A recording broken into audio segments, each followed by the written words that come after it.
Hey food bloggers, thank you so much for joining me in this mindset and self-care focused episode here on Eat Blog Talk.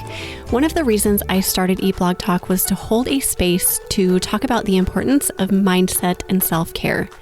Being an entrepreneur can be a lot.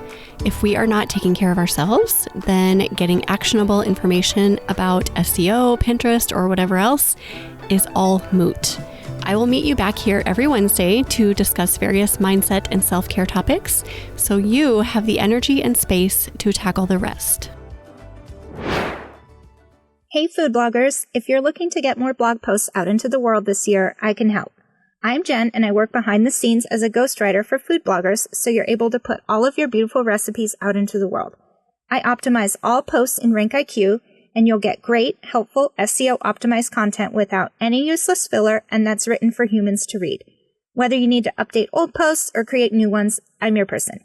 If you're interested in more information, you can go to foodblogwriting.com and see a list of packages, frequently asked questions, and a link to get started. Again, that's foodblogwriting.com. That will direct you to a landing page with all the information. I hope to hear from you soon. Hello, food bloggers. Welcome to another self-care and mindset-focused episode here on Eat Blog Talk. Thank you for joining me today.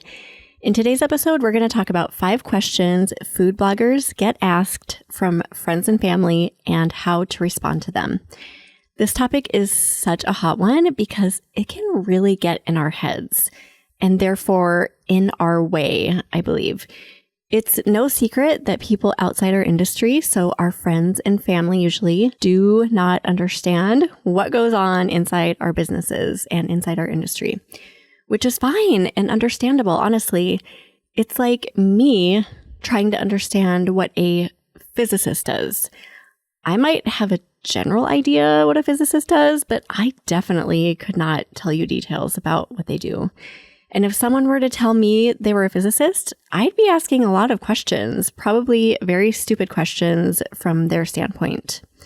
That is step 1. We need to have tons of grace for people who ask those, quote, stupid questions. And honestly, they're not stupid. They're just in the dark because they're not food bloggers. Of course, they don't get it. Of course, they don't have the visions or dreams that we so clearly see for our businesses. So before we even get to the points for this episode, frame this topic with gobs of grace and patience.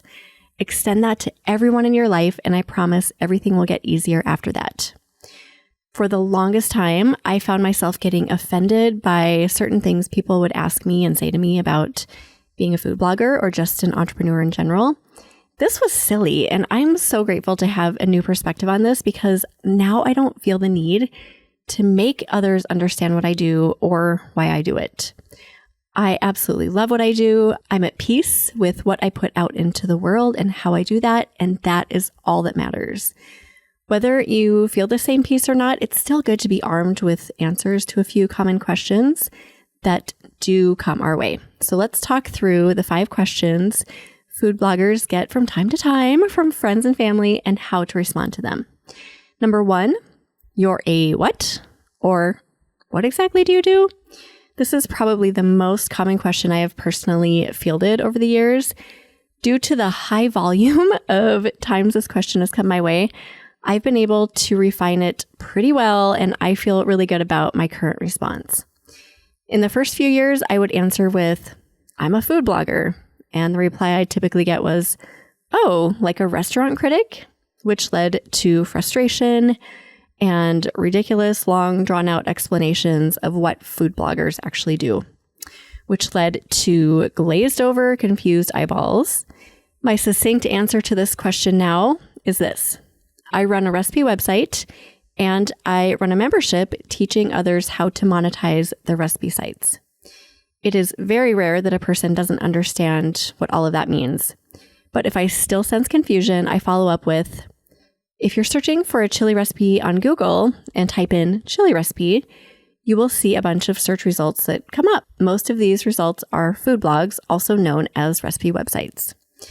This can lead to some good follow-up questions like, oh, do you write your own recipes? Do you take your own photos? How do you teach people to grow their businesses? People usually have a really good grasp on what my business is about by this point.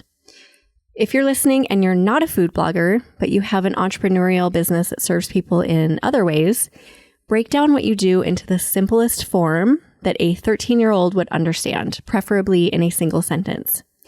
And honestly, refine as you go. That's what I've done. When a part of something I've said seems to be confusing for people, I tweak the wording until it lands. Also relating to this point, don't ever diminish what you do.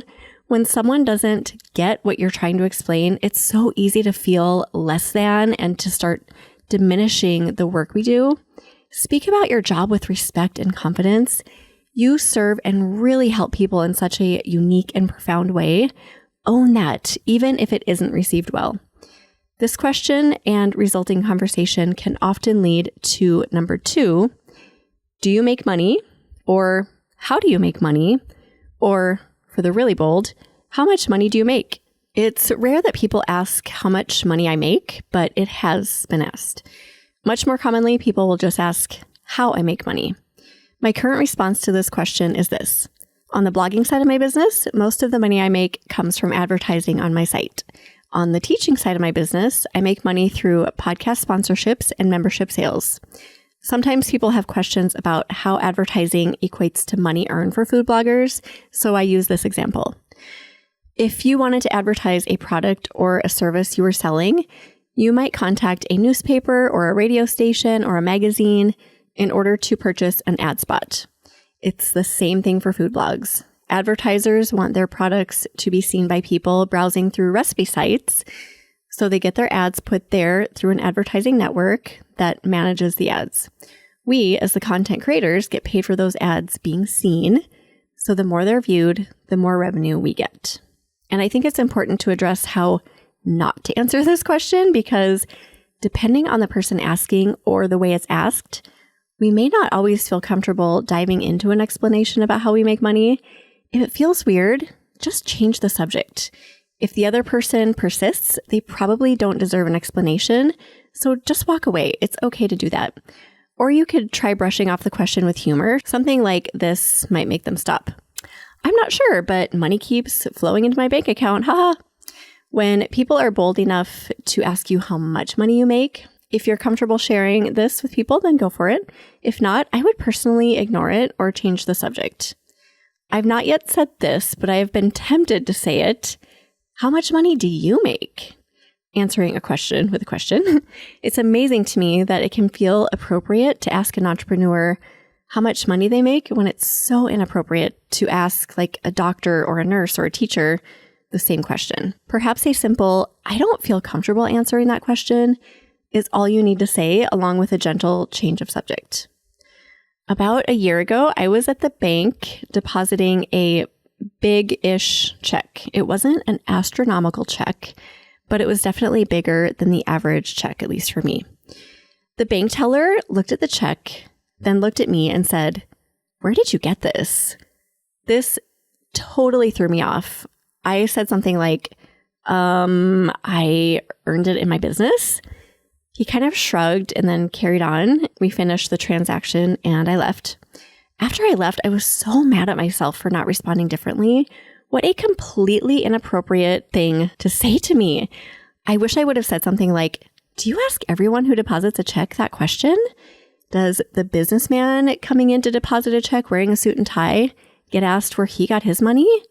So yeah, this topic can lead to heightened emotions, even when we feel armed with appropriate responses. Comments and questions can come from places that we are not expecting and make us really upset. The more you answer it, though, the more confident you will feel talking about it. Every time I go into the bank now, I am armed and ready. Nobody has ever said that to me again, but I'm ready if they do. Number 3, how's your business doing? This question is a loaded one, but I've gotten really good at responding to it, and I actually love answering it. Last summer, we had a bunch of work done to our yard. This has been a dream of ours for so many years. We were so happy about it. And we just happened to have family in town during construction. There was a big crew at our house for a few solid days. A lot of equipment was needed coming in and out of the yard. We had these huge boulders being put in our backyard to form a wall and landscaping, and there was just a lot going on. It was very clear that this had been a large investment for us. So instead of saying, wow, how much did this cost? Which would be an incredibly rude thing to say. It seemed like a better option for one person to ask me, how's your business doing? I also got this question from a different family member after we bought our hot tub and from other various people in our lives after big vacations we've taken, etc. I used to trip over my words not knowing how to reply to this, but now I love when people ask me, how's your business doing? I take their words at face value and I just answer them. My business is doing well and I'm enjoying my work so much. That is a direct and truthful answer to the actual question they asked, and it lets them know how genuinely I love my job. I pretend to take their words at total face value and just completely ignore the intention behind what they're saying. Somehow it just feels fun to act clueless and to answer positively. Number 4, how is your little blog doing?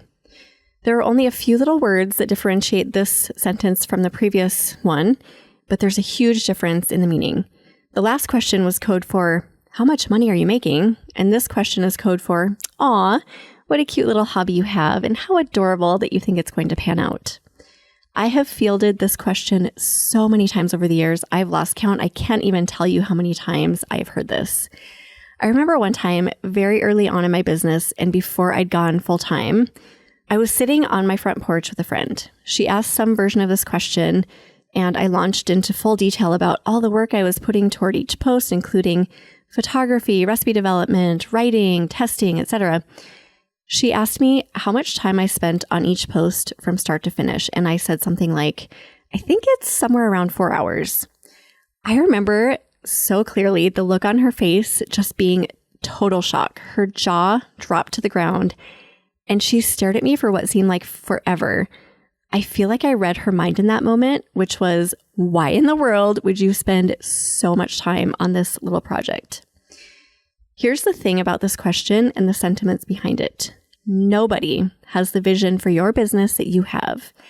And we have to pull out a lot of grace for that. Of course they don't see it. It's not their vision and it's not their business. They've probably never seen anyone turn food photography and recipes into a legit business success before. So their hesitation to believe that we're going to make it is fairly justifiable. You know that saying, you're delusional till it works, then you're brilliant? Own that, because there will be people who interpret the vision you have for your business as being delusional. You've likely already experienced this a bunch, depending on how long you've been food blogging. But when you do make it work, they will see, or not, it really doesn't matter. The only thing that really matters is that you have a passion for what you do and that you will see your vision through. Number 5, what do you do all day? Or can you watch my kids? Or you must have so much time on your hands. A lot of people assume that since I work from home, I have all the time in the world to watch their children or go on frequent lunch dates or coffee dates or shopping excursions or whatever. Basically, the consensus is that I'm generally not working during the day. Granted, during the summer, this can often be the case, but I take my business very seriously and I work hard most of the year, and I know you do too. I love answering this question with facts. So I'll say something like, typically I'm downstairs in my office working from 9 a.m. to 2 p.m. At that point, I do school pickups, and sometimes I go back to work for a few hours beyond that. There's really not much more that needs to be said when answering any version of what do you do all day. Let's address the questions that involve being asked to be a daycare provider or run errands for people. A few years ago, a friend started relying on me to watch her pretty small children when she had appointments. I didn't mind doing this for her the first few times, but then I was like, wait a minute, does she think I don't have work to do? So I had to set some boundaries, not just with her, but with everyone. Because a lot of people assume that I can and will do whatever, whenever.